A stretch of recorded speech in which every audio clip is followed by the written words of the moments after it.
Thanks for watching. We appreciate you.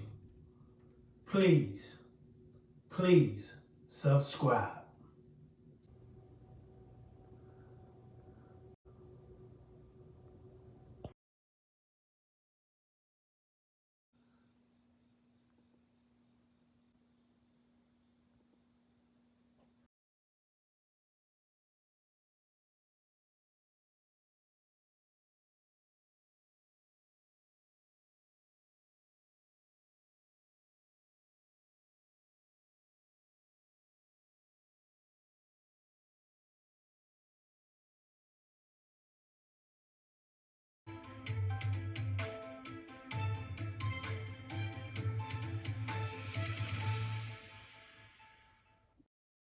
Do start with a former Missouri City police officer put to death.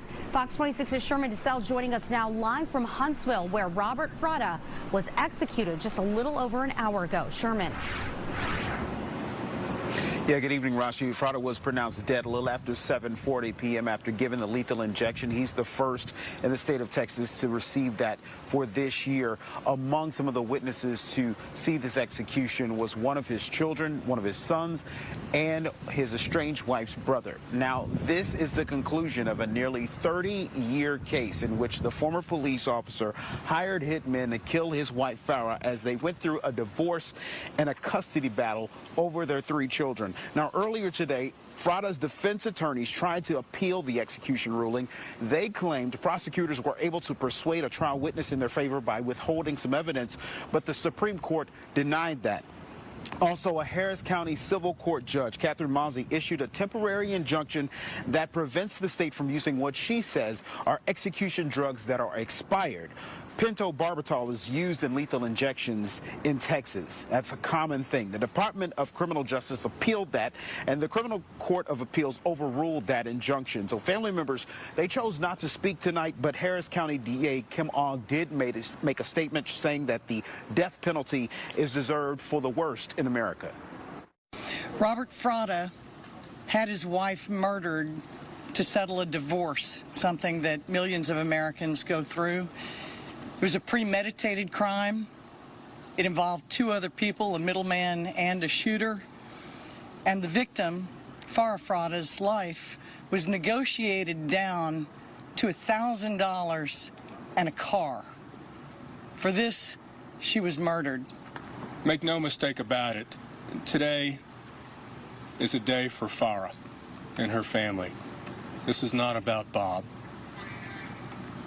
Bob was a coward in 1994 when he arranged the murder for hire of his estranged wife. He was a coward in 1994,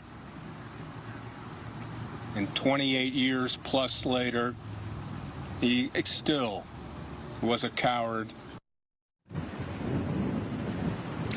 Now, when asked about the planned executions or the date for executions for that hired hitman, Howard Guidry, and the middleman, Joseph Priestash, Kim Ogg says that is yet to be determined. But coming up in the next hour, we're going to hear Andy Kahn give his promise that he says he kept to Farah's family. Reporting from Huntsville Penitentiary, Sherman DeSell, Fox 26 News.